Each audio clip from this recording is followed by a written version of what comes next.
இன்னைக்கு நம்ம உரையாடல நீங்க அனுப்புன ஒரு ஸ்கிரீன்ஷாட்ல இருந்து ஆரம்பிக்கலாம். பார்த்த உடனே எனக்கு ஒரே ஆச்சரியம். வருஷத்துக்கு 810% வருமானம், அதாவது ஏபிஒய். இது எப்படி சாத்தியம்? நிஜமா இல்ல இது ஏதோ இன்டர்நெட்ல நடக்கிற ஏமாத்து வேலையா? இதுதான் நம்மள பரவலாக்கப்பட்ட நிதி, அதாவது டிஃபை உலகத்துக்குள்ள கூட்டிட்டு போகுது. இந்த உலகத்துல ஈல்டு ஃபார்மிங்னு ஒரு விஷயம் இருக்கு. நீங்க அனுப்புன தகவல்களை வச்சு பார்க்கும்போது டிஃபைல ஏதோ ஒரு பெரிய மாற்றம் நடந்திருக்குன்னு தெரியுது. அததான் நம்ம இன்னைக்கு ஆழமா பார்க்க போறோம். குறிப்பா சேவையாக விவசாயம், அதாவது எஃப்ஏஏஎஸ் நான் என்ன, அது டிஃபையோட வளர்ச்சியில எப்படி ஒரு முக்கியமான கட்டமா இருக்குன்னு அலசி ஆராய போறோம். கண்டிப்பா.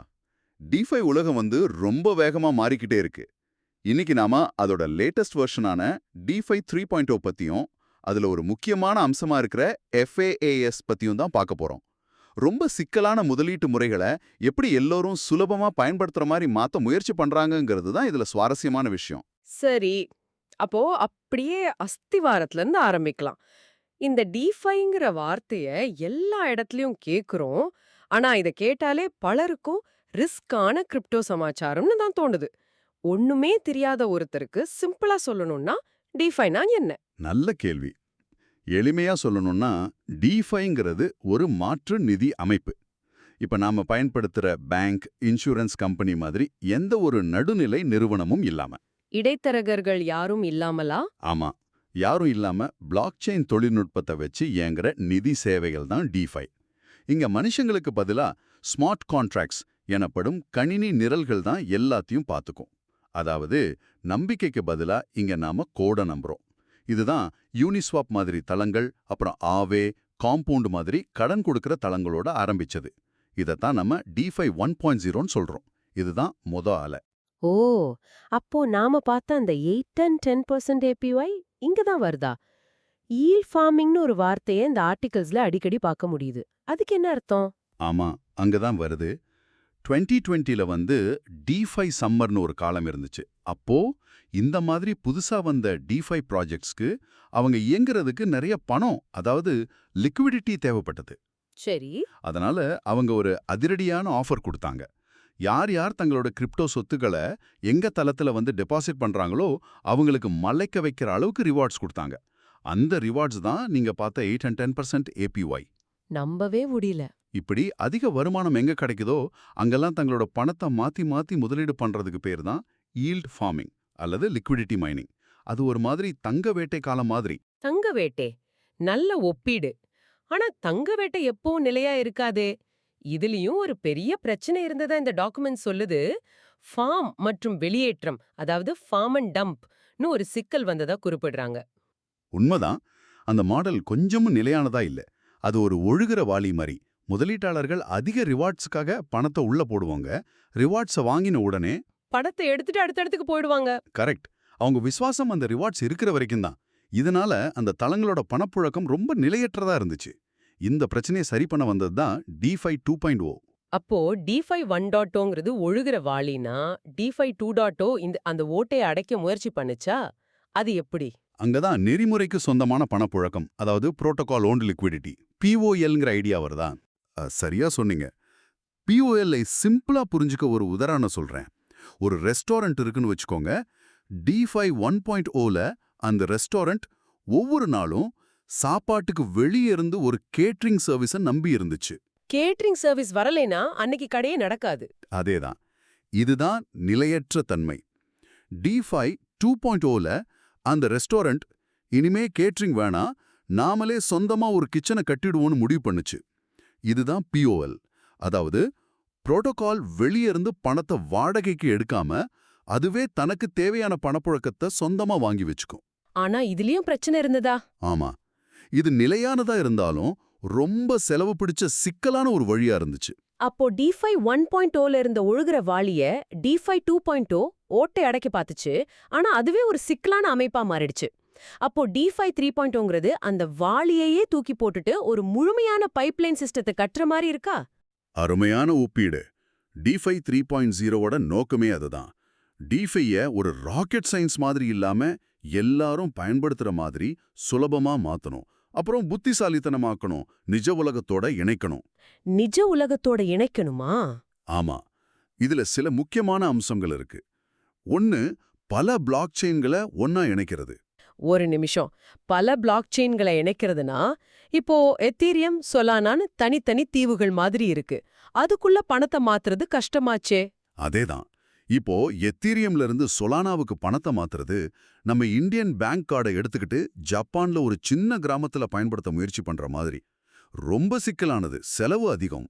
ஆமா, அதுக்குன்னு தனியா பிரிட்ஜ்னு சில கருவிகள் தேவைப்படும். ஆனா D5 3.0ஓட நோக்கம் இதை ஒரு யுனிவர்சல் கிரெடிட் கார்டு மாதிரி மாத்தணும். அந்த கார்டு உலகத்துல எங்க போனாலும் உடனே குறைஞ்ச செலவுல வேலை செய்யணும். அது மாதிரி இந்த பிளாக் செயினுக்குள்ளேயும் நம்ம சொத்துக்களை சுலபமா மாத்திக்க முடியணும். இதெல்லாம் கேட்கவே பெரிய விஷயமா இருக்கு. இதுல தான் சேவையாக விவசாயம், அதாவது FAAS வருது. அந்த பேரே ரொம்ப சுவாரஸ்யமா இருக்கு. ஈல்டு ஃபார்மிங்னு ஒரு பயங்கரமான சிக்கலான விஷயத்தை எடுத்து ஏதோ சாஃப்ட்வேர் வாங்குற மாதிரி சேவைன்னு சொல்றாங்க.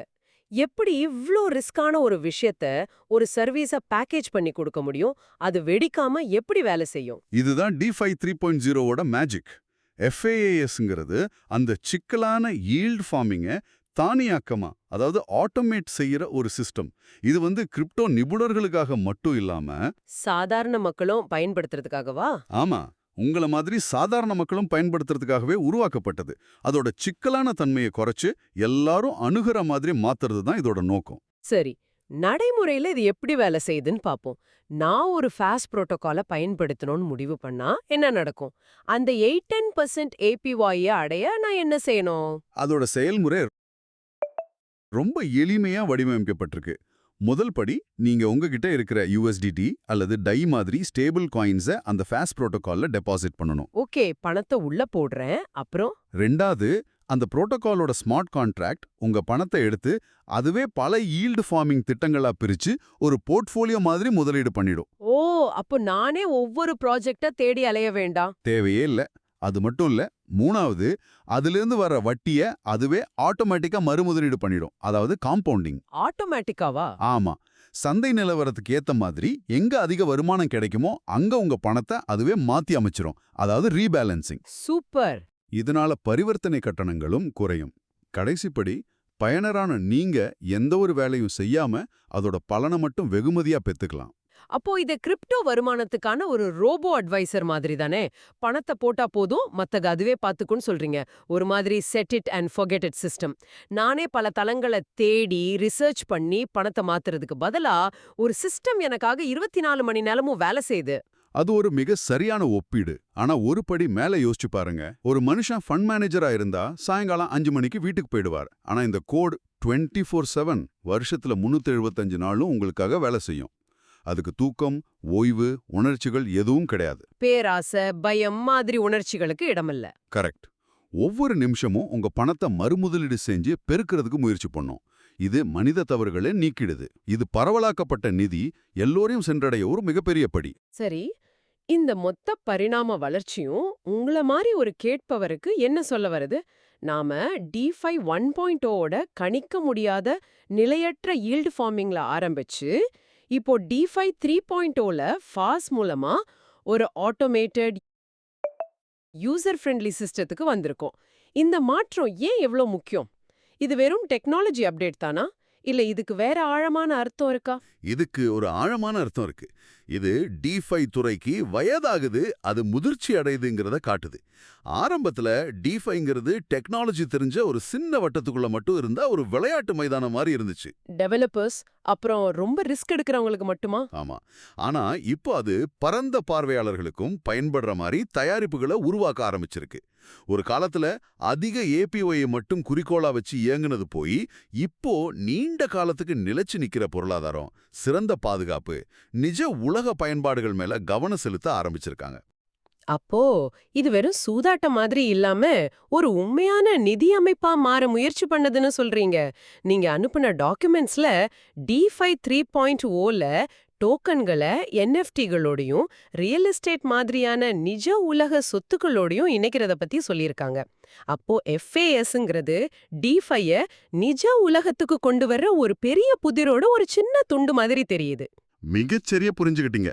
D5 3.0ஓட பெரிய கனவு வெறும் ஊகங்களுக்கான ஒரு தளமா இல்லாம இன்டர்நெட்டோட அடுத்த பரிணாமமான வெப் 3க்கு ஒரு நிதி அடுக்க, அதாவது ஃபைனான்ஷியல் லேயர் உருவாக்குறது தான். Web3. ஆமா, அந்த வெப் 3ல இன்டர்நெட் பெரிய கம்பெனிகளுக்கு சொந்தமா இல்லாம பயனர்களுக்கே சொந்தமா இருக்கும். அதுல எல்லாரும் சுலபமா பங்கேற்க முடியும். அது நம்ம அன்றாட வாழ்க்கையோட ஒன்றிணைஞ்சிருக்கும்.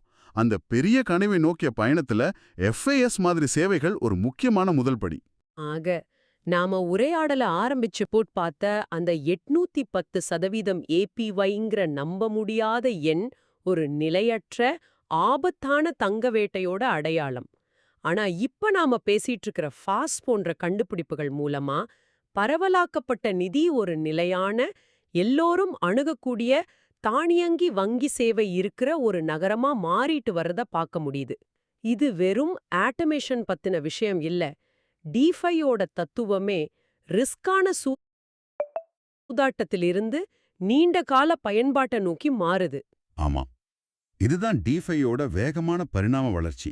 ஒரு கட்டத்துல வர்ற பிரச்சனைகளே அடுத்த கட்டத்துக்கான கண்டுபிடிப்புகளுக்கு வழியமைக்குது. டிஃபை 1.0வோட நிலையற்ற தன்மை டிஃபை 2.0வை உருவாக்குச்சு. அதோட சிக்கல்கள் டிஃபை 3.0வோட எளிமையான பயனர் மை அணுகுமுறைக்கு வழிவகுத்திருக்கு. இந்த கேள்வியோட உங்களை சிந்திக்க விடுகிறோம். ஃபாஸ் போன்ற சேவைகள் முதலீட்டு உத்திகளை தானியங்குபடுத்தி எல்லா முடிவுகளையும் ஒரு கோட் எடுக்கிற மாதிரி செய்யும்போது அது ஆபத்தோட தன்மையை எப்படி மாத்துது? ஒரு மனுஷன் ஃபண்ட் மேனேஜரா இருந்தா திடீர்னு சந்தையில ஒரு எதிர்பாராத நிகழ்வு நடந்தா அவரால யோசிச்சு ஒரு முடிவெடுக்க முடியும். ஆனா ஒரு ஸ்மார்ட் கான்ட்ராக்ட் அதுக்கு எழுதப்பட்ட அல்கோரிதத்தின் அடிப்படையில மட்டும்தான் இயங்கும். அந்த அல்கோரிதம்ல குறிப்பிடப்படாத ஒரு புதுவிதமான சந்தை நெருக்கடி வந்தா என்ன ஆகும்?